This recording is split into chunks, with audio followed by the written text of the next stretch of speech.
Hello friends, welcome in the perfect physio tutorial YouTube channel.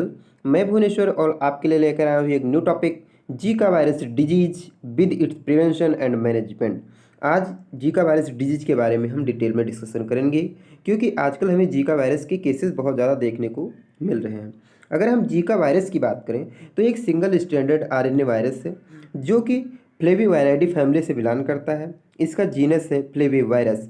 ये जो virus है एक closely related to dengue virus, yellow fever, Japanese encephalitis, West Nile viruses से जो है ये क्लोजली रिलेटेड है। अगर इसके प्राइमरीली ट्रांसमिशन की हम बात करें तो ये जो है एक मॉस्किटो से होता है। इसका नाम है एडिज एजिप्टी, जो एडिज स्पीसीज है मॉस्किटो की, उससे जो है ये ट्रांसमिट होता है। इसमें जैसे एडिज एजिप्टी है, एडिज एल्बोपिक्टस है, तो ये जो हमारे मॉस्किटोज हैं इनसे जो है ज़्यादातर ये ट्रांसमिट होता है। अगर हम इसके ट्रांसमिशन की बात करें तो bite from an infected mosquitoes, जो मॉस्किटोज ये जो हमारा जीका वायरस है इससे इन्फेक्टेड होते हैं तो उनके बाइट से जो है फैलता है। मोस्टली एडिज के जो स्पीसीज के जो मॉस्किटोज हैं उनसे ज़्यादा चांसेस होते हैं। साथ ही साथ मैटरनल टू फीटर, अगर मदर में है तो फीटल्स में भी आने के चांसेस होते हैं, जिससे पेरी कंसेप्शनल भी हो सकता है, इंट्रा यूट्राइन भी हो सकता है, पेरी नेटल भी हो सकता है। तो ये तीनों केसेस में फैलने के चांसेस होते हैं। साथ ही साथ sexual transmitted from an infected person to his or her partners, जो अगर कोई ऐसा पर्सन है या फीमेल है मेल है जो जीका वायरस से इन्फेक्टेड है, तो अगर वो किसी के साथ सेक्सुअली कांटेक्ट बनाता है, सेक्सुअल इंटरकोर्स करता है, तो उसमें भी ट्रांसमिशन के चांसेस होते हैं। साथ ही साथ लेबोरेटरी एक्सपोजर की वजह से भी हो सकते हैं। जीका में भी स्प्रेड थ्रू ब्लड ट्रांसफ्यूजन के थ्रू भी स्प्रेड हो सकता है। साथ ही साथ Zika virus has been detected in breast milk, और यहाँ तक कि ब्रेस्ट मिल्क में भी डिटेक्ट किया गया है। There are no report of transmission of Zika virus infection through breast feeding, लेकिन ब्रेस्ट फीडिंग से कोई इन्फेक्शन की अभी रिपोर्ट हमें मिली नहीं है इसके ट्रांसमिशन की। Based on available evidence the benefit of breast feeding outweigh any possible risk. और ये है कि ये हमारे पास एविडेंस मिल रहे हैं कि अगर कोई इन्फेक्टेड लेडीज है और अगर वो ब्रेस्ट फीडिंग करवाती है तो इससे कहीं ना कहीं रिस्क तो बन ही रहा है, पर अभी तक कोई केसेस मिले नहीं हैं। अब अगर हम बात करें इनक्यूबेशन पीरियड की, कि क्या इनक्यूबेशन पीरियड होता है। वायरेमिया मीन्स होता है the infection, viral infection in the blood, blood में जो वायरल का इन्फेक्शन हो जाए तो वायरेमिया बोलते हैं। तो इसका इनक्यूबेशन पीरियड क्या होता है, तो अगर जीका वायरस डिजीज के इनक्यूबेशन के पीरियड की बात करें तो 3 डेज टू 14 डेज के बीच में इसकी सिम्टम्स हमें देखने को मिलते हैं। Zika viremia range from a few days to few week, ये कुछ दिन से लेकर कुछ वीक तक हो सकता है। Some infected pregnant women can have evidence of Zika virus in their blood longer than expected. इसमें यह कह रहे हैं कि अगर प्रेग्नेंट लेडीज कोई है तो उसमें ज़्यादा चांसेस होते हैं, ज़्यादा एविडेंस होते हैं जीका वायरस के इन्फेक्शन के, ज़्यादा चांसेस होते हैं। Virus remain in semen and urine longer than in blood, और जो वायरस है वो सीमेन में और यूरिन में ज़्यादा मात्रा में हमें देखने को मिलता है ब्लड के कंपेयर में। देन अगर हम बात करें Zika virus clinical disease course and outcomes, जो जीका वायरस डिजीज है इसके क्लिनिकल कोर्स क्या है और इसका आउटकम्स क्या है। तो क्लिनिकल इलनेस यूजुअली माइल्ड, इसका जो स्टार्टिंग की जो इलनेस होती है एक्यूट कंडीशन में ये मेनली जो है माइल्ड इलनेस होती है। साथ ही साथ symptoms last several days to a week, और इसके सिम्टम्स जो है कुछ दिन से कुछ वीक में धीरे धीरे खत्म हो जाते हैं थोड़ा बहुत ट्रीटमेंट लेने पर। Severe disease requiring hospitalization is uncommon, लेकिन अगर किसी को सीवियर कंडीशन डेवलप हो गया है तो वो फेटल हो सकता है, साथ ही साथ जो है हॉस्पिटलाइजेशन की ज़रूरत हो सकती है।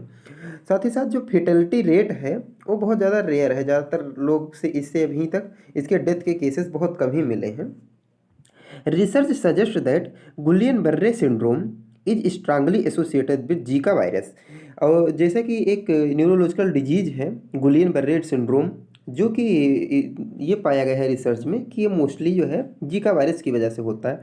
However only a small proportion of people with recent Zika infection get Guillain Barre syndrome. हालांकि ज़्यादा तो अभी केसेस नहीं मिले हैं, कुछ पर्सन में हमें ऐसे देखने को मिला है कि जिनको जीका वायरस इन्फेक्शन था उनको जो है गुलियन बर्रे सिंड्रोम हो गया है। अगर हम सिम्टम्स की बात करें तो जो है रेड आइज, हेडेक, रेसेस देखने को मिलेंगे स्किन पर, फीवर तो रहेगा ही रहेगा, जॉइंट पेन, मसल पेन, तो ये सारे सिम्टम्स हमें देखने को मिलते हैं। साथ ही साथ मेनी केसेस में जो है एक्यूट कंडीशन में मोस्टली जो है एसिम्टोमेटिक होता है इन्फेक्शन जो है। साथ ही साथ अगर देखें तो स्टार्टिंग में फीवर हमें देखने को मिलता है, जो हमारा है मैक्युलोपॉपुलर रेसेस हमें देखने को मिलते हैं। साथ ही साथ हेडेक, जॉइंट पेन, कंजक्टिवाइटिस हो सकती है और मसल पेन हो सकते हैं।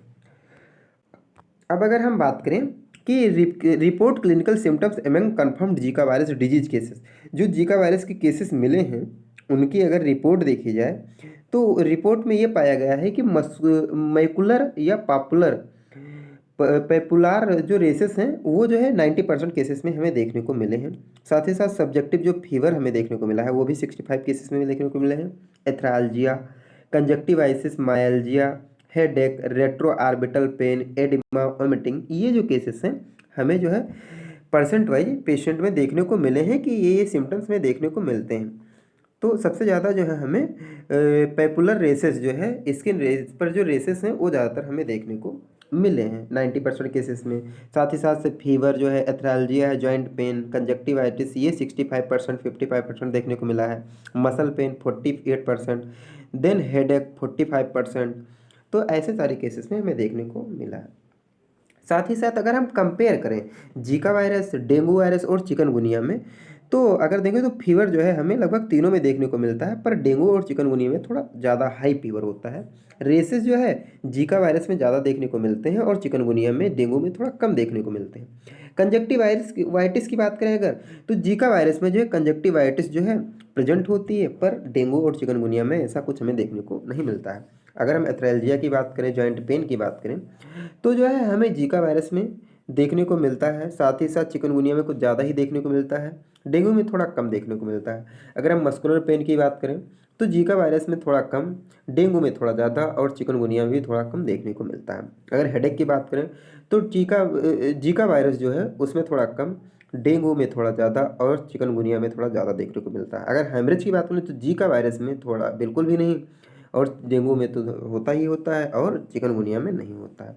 ऐसे ही शॉक की बात करें तो भी जीका वायरस में नहीं होता है, डेंगू में होता है और चिकनगुनिया में नहीं होता है। तो एक कंपेयर का फ्लो चार्ट था जिससे हम पता कर सकते हैं कि तीनों में कंपेयर करके कौन कौन से सिम्टम्स हमें देखने को मिलते हैं, जिससे हमें डिफ्रेंशिएशन में आसानी रहे।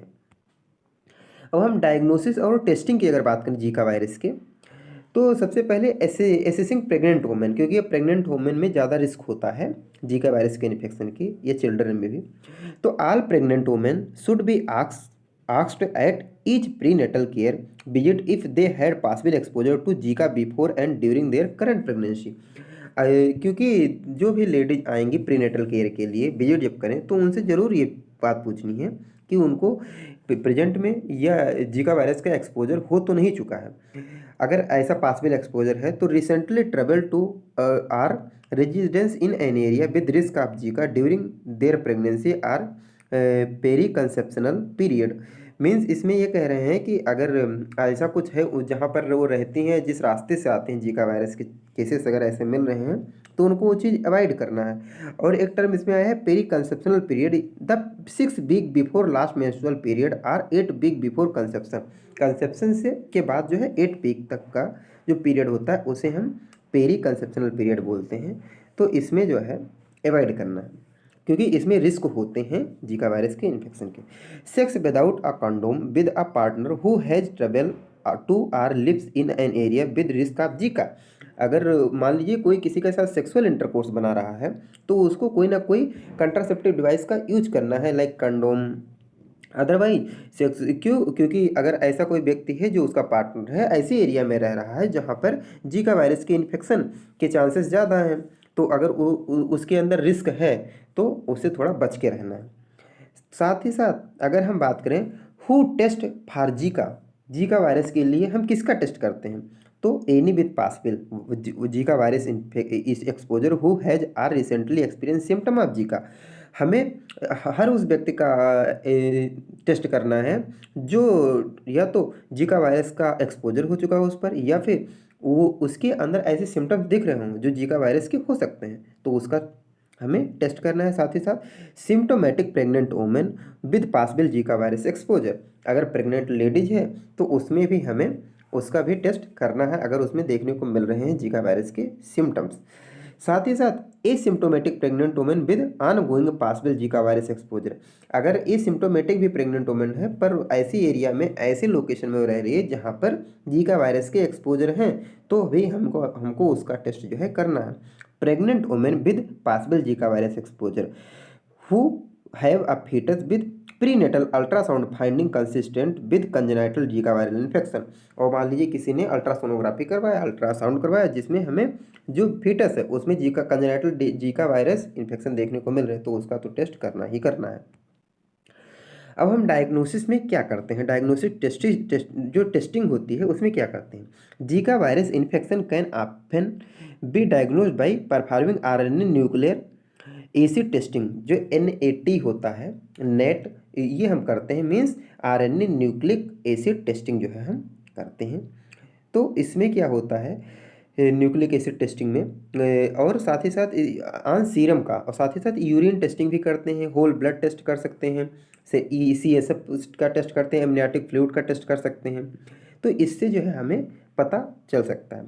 साथ ही साथ सीरोलॉजिकल टेस्ट कर सकते हैं जीका वायरस के लिए, जिसमें हम एंटीजन एंटीबॉडी चेक कर सकते हैं। साथ ही साथ प्लेग रिडक्शन न्यूट्रलाइजेशन टेस्ट भी हम कर सकते हैं जीका वायरस के लिए, जिसमें पता चल जाएगा कैसी एंटीबॉडीज बॉडी में प्रेजेंट है, उनका न्यूट्रलाइजेशन तो नहीं हो रहा है। तो ये कुछ टेस्ट हैं। साथ ही साथ non pregnant symptomatic individual with possible exposure to the Zika virus, अगर ऐसे केसेस हैं, ऐसी लेडीज हमारे पास आती हैं, तो उनको उनमें हम नेट करेंगे, मीन्स न्यूक्लिक एसिड टेस्ट जो है करेंगे। साथ ही साथ इम्यूनोग्लोबिन टेस्ट भी हम करेंगे। अगर symptomatic pregnant ladies women with possible Zika virus exposure, ऐसा कोई सिम्टोमेटिक आता है, तो उसमें हम ये यूरिन टेस्ट करेंगे, साथ ही साथ न्यूक्लिक एसिड टेस्ट तो करेंगे ही करेंगे, इम्यूनोग्लोबिन टेस्ट करेंगे, तो ये सारी चीज़ें हम करेंगे। अगर कोई asymptomatic pregnant women with ongoing possible Zika virus exposure है, तो उसमें न्यूक्लिक एसिड टेस्ट करेंगे और एंटीबॉडीज टेस्ट करेंगे, सारे टेस्ट को जो है हम करेंगे। अगर asymptomatic pregnant women with recent Zika virus exposure but without ongoing exposure, तो इसमें टेस्टिंग आउट रूटीन, तो इसमें रूटीन टेस्टिंग जो है रिकमेंडेड नहीं किया जाता है। Testing should be considerable based on patient preference, जैसा पेशेंट का प्रेफरेंस होता है, क्लिनिकल जजमेंट होता है, उस बेसिस पर जो है हम टेस्ट करते हैं।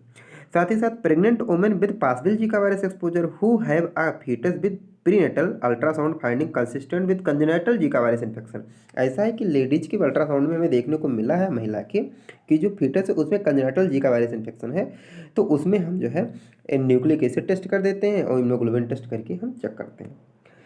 अब डिफरेंशियल डायग्नोसिस में अगर देखें कि क्या क्या केसेस और हो सकते हैं जीका वायरस की, जीका वायरस तो हो ही सकता है, साथ ही साथ और क्या हो सकता है अगर ऐसे सिम्टम्स आ रहे हैं, तो डेंगू के सिम्टम्स हो सकते हैं, या चिकनगुनिया के हो सकते हैं, लेप्टोस्पाइरोसिस हो सकता है, मलेरिया हो सकता है, रिकेट्स हो सकता है, ग्रुप ए स्ट्रेप्टोकोकल इन्फेक्शन हो सकता है, रोबेओला हो सकता है, मिजल्स के भी इन्फेक्शन हो सकते हैं, साथ ही साथ पर्वो वायरस के हो सकते हैं, इंट्रो वायरस के, एडनो वायरस के, या अदर एल्फा वायरसेस के इन्फेक्शन जो हो सकते हैं।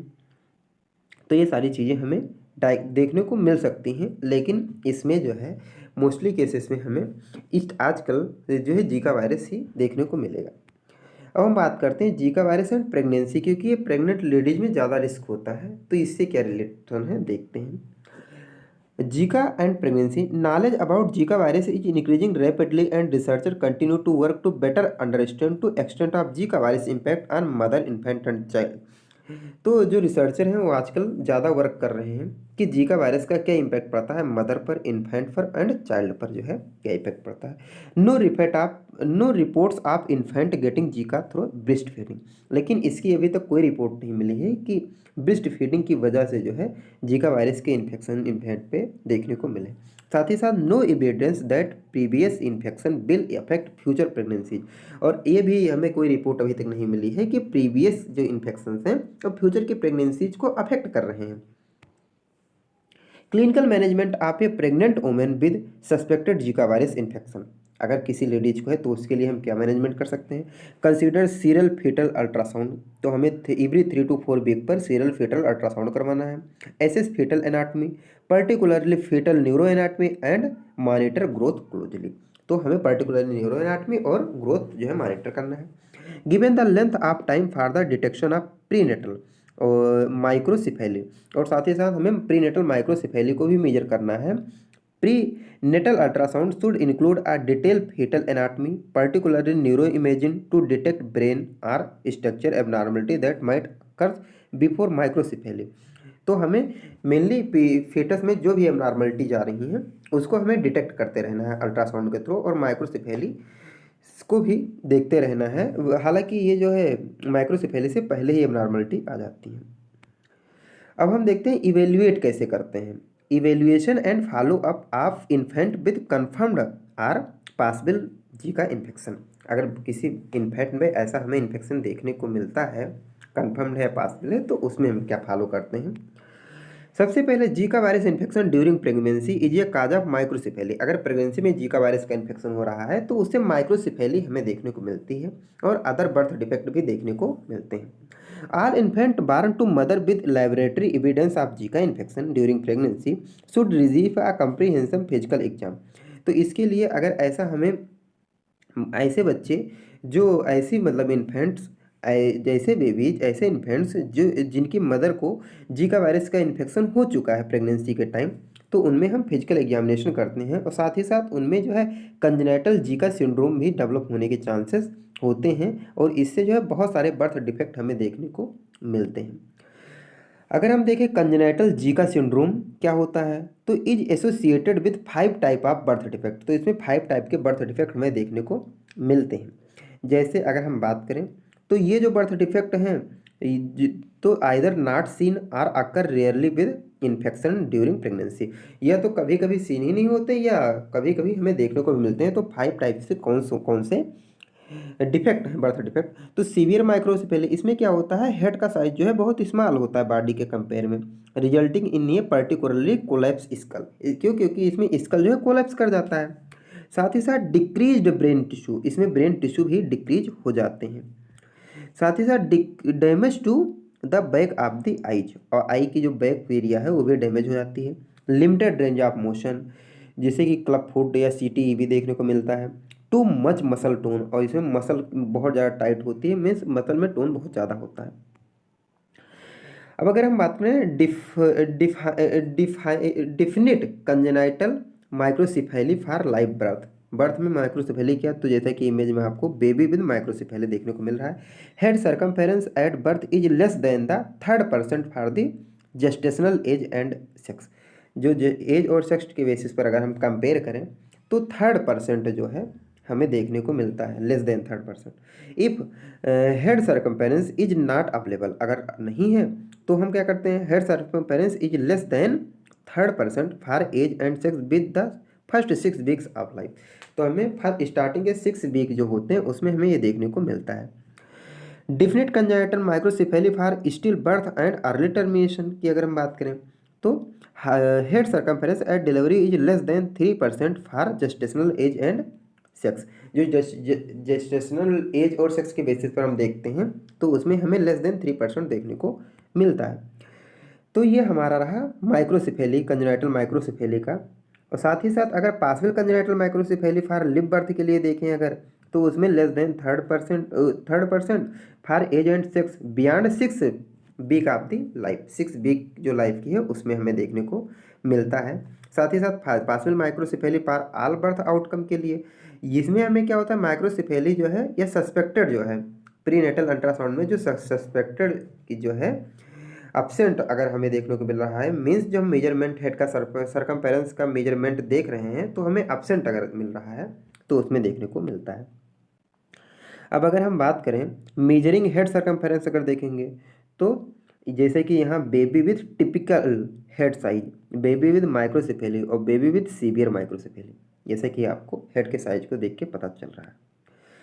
अब अगर हम बात करें not every infection will lead to birth defect, हाँ इसमें यह भी कहा गया है कि जितने भी इन्फेक्शन हैं ऐसा नहीं कि सारे इन्फेक्शन की वजह से बर्थ डिफेक्ट ही होगा। It's important to remember that even in a place with Zika women are delivering infant that appear to be healthy. ऐसा भी हमें देखने को मिला है कि लेडीज जिनको जीका वायरस का इन्फेक्शन था, लेकिन उनसे जो बेबी हुआ वो बिल्कुल एकदम हेल्दी था। तो ऐसा नहीं कि जिनको जीका वायरस है उनको बर्थ डिफेक्ट ही होगा, पर रिस्क तो है ही है। Many questions remain about the timing, absolute risk, and the spectrum of outcome associated with Zika virus infection during pregnancy.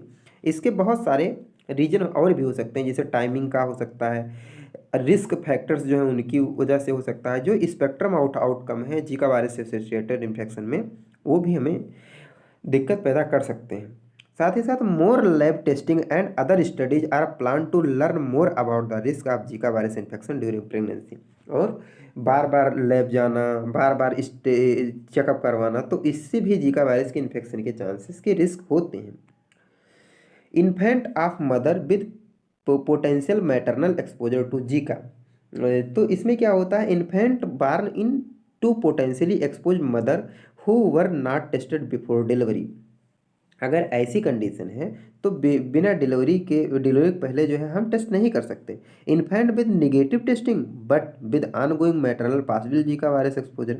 ऐसा भी देखने को हमें मिल सकता है कि जो इन्फेंट है वो तो निगेटिव है बिल्कुल, लेकिन मदर को जीका वायरस इन्फेक्शन था।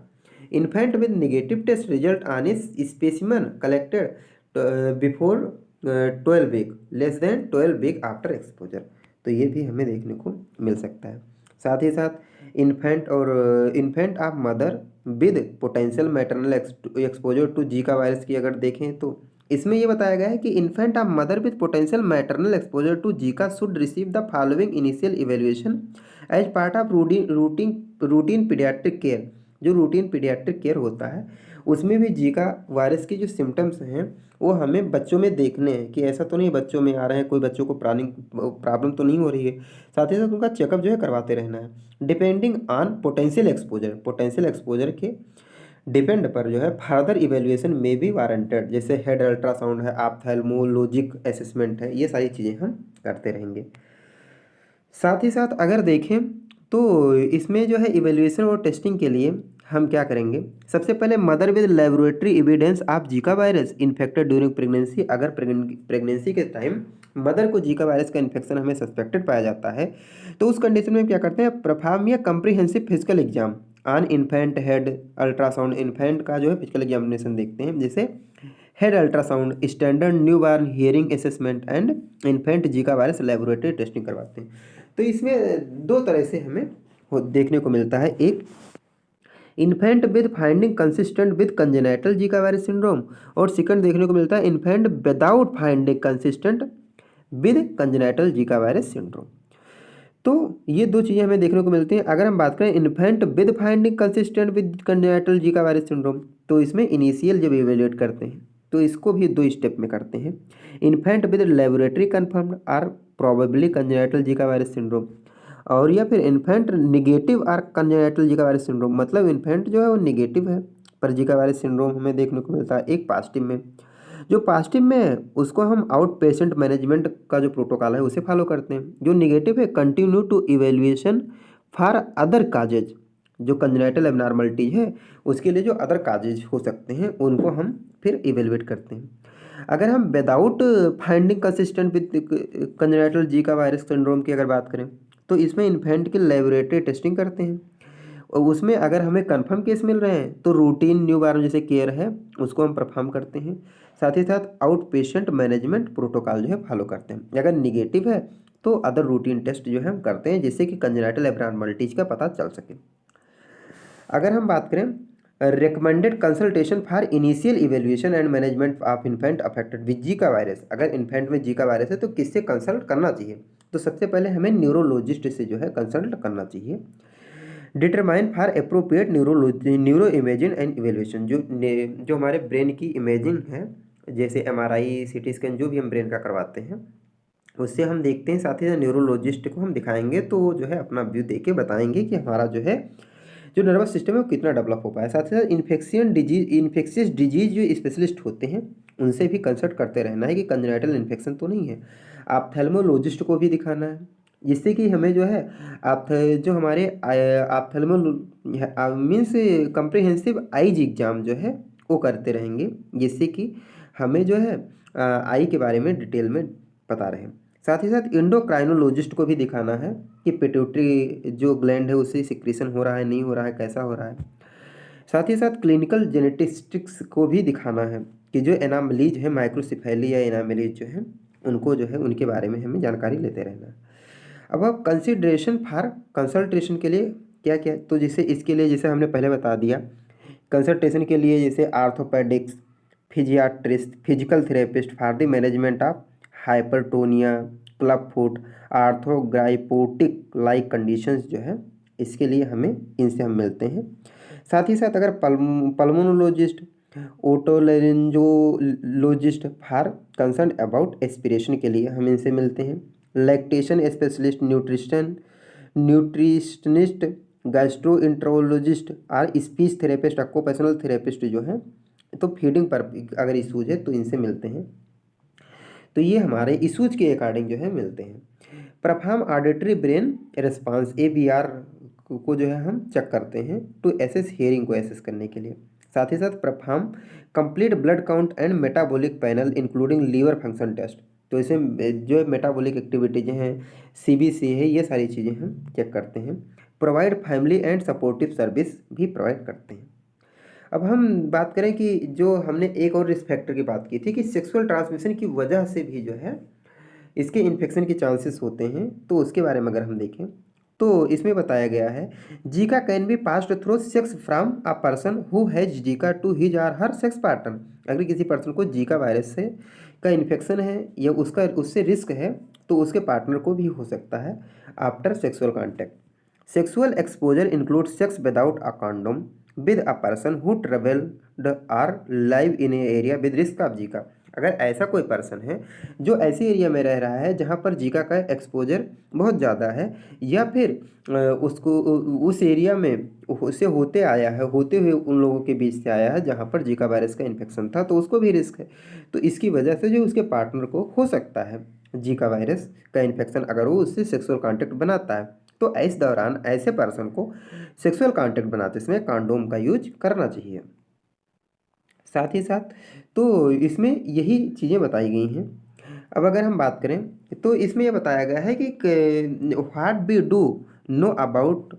Don't know about sexual transmission. और तो ये बता रहे हैं कि जो ये हमारा जीका वायरस है ये सेक्सुअल ट्रांसमिशन के थ्रू जो है एक पार्टनर से दूसरे पार्टनर में जाता है, तो इसलिए जो है हमें कंट्रासेप्टिव डिवाइसेस में जैसे कॉन्डोम है इसका हमें यूज करना चाहिए।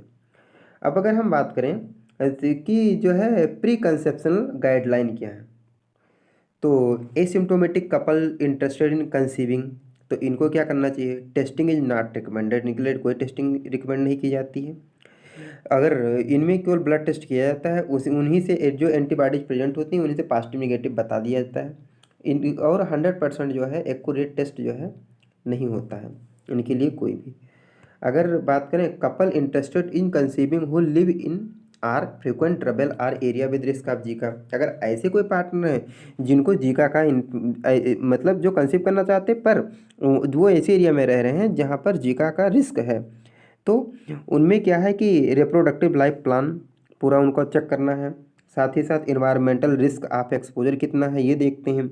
Personal measure to prevent mosquito bite, then personal measure to prevent sexual transmission, ये सारी चीज़ें चेक करते हैं। Education about Zika virus infection in pregnancy और risk and benefit of pregnancy at this time, तो ये सारी चीज़ों से पेशेंट को हम अवेयर करवाते हैं। Couple with interested in conceiving who don't live in an area with risk of Zika, तो इनके लिए क्या है, discussion sign and symptom and potential adverse outcome associated with Zika, इसके बारे में अवेयर करवाना है।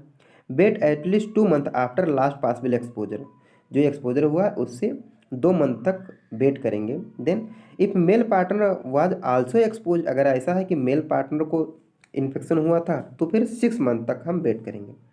During that time use condom every time during sex or don't have sex, या तो सेक्स को अवॉइड करना है या सेक्स अगर मान लीजिए सेक्सुअल इंटरकोर्स बनाना है तो फिर कंडोम का यूज करना है।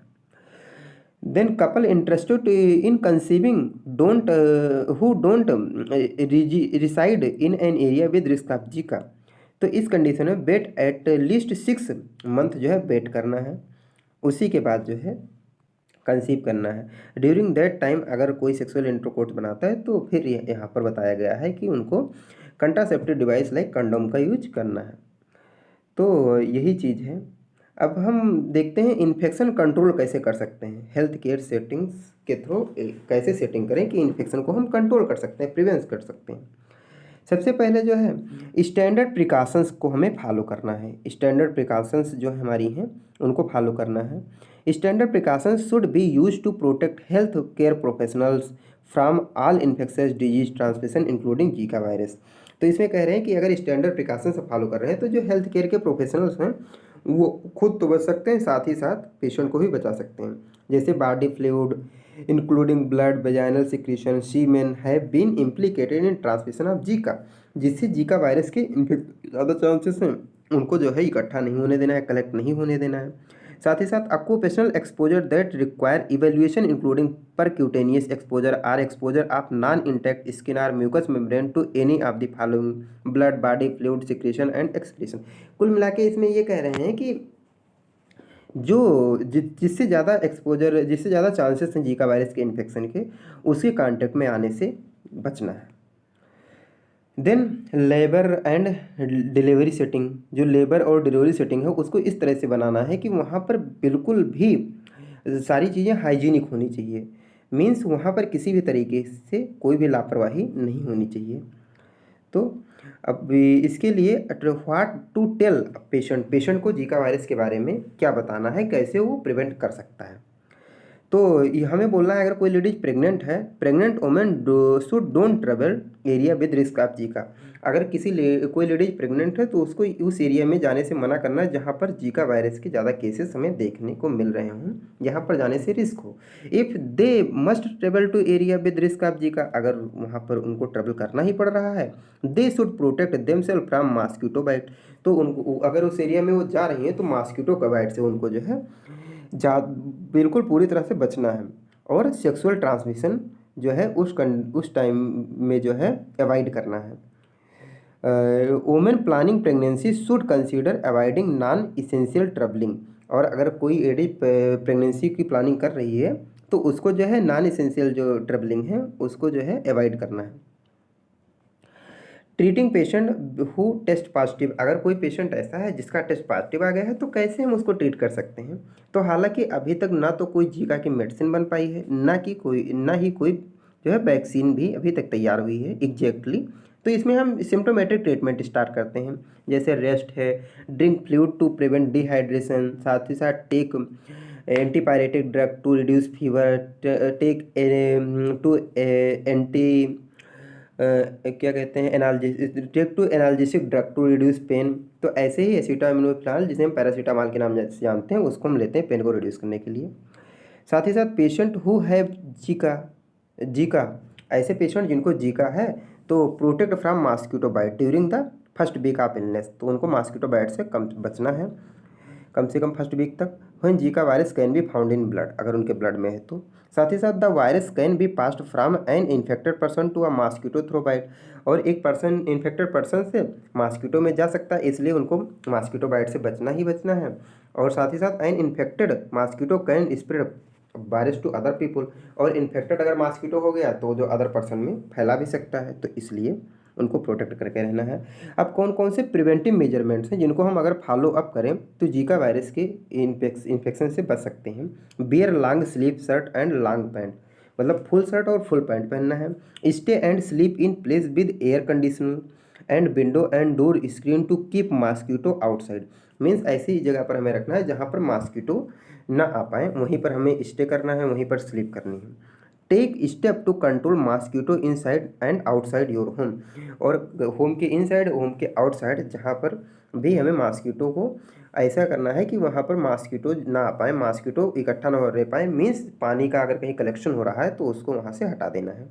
Sleep under a mosquito bed net, ऐसी जगह पर हमें लेटना है जहाँ पर हम मॉस्किटो बेड नेट का यूज कर सकें।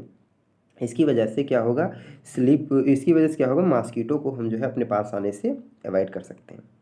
साथ ही साथ इन्वायरमेंटल प्रोटेक्टिव एजेंसी जो हमारी है उसके अकॉर्डिंग वो क्या है कि हम लोग को हमेशा अपने आसपास जो है, जैसे डीट है, जो उसका पिकारीडिन है, ऑयल ऑफ लेमन है, या पैरामीथा मेंथान डायल है, तो इसका जो है छिड़काव करते रहना चाहिए जिससे कि मच्छर जो है मर जाए।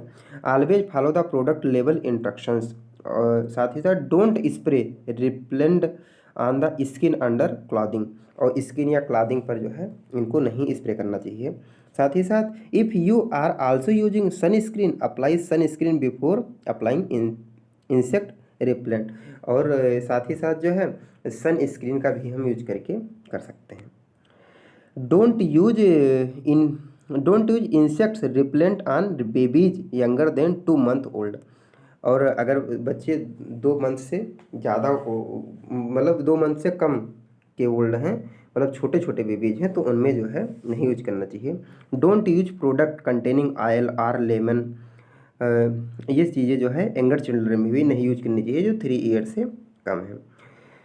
Dress children is clothing then cover arm and leg, और चिल्ड्रन को ऐसे कपड़े पहनाना है जिससे उनके आर्म और लेग पूरी तरह से कवर रहे, मतलब होल बॉडी जो है कवर रहे। Don't apply insects repellent onto a child's hands, eyes, mouth and cut or irritant skin, और ऐसे एरिया पर कहीं भी हमें अप्लाई नहीं करना है। Thank you so much. This is all about Zika virus and its management. Please video देखने के बाद ज़रूर बताइएगा आपको ये वीडियो कैसा लगा। Thank you so much.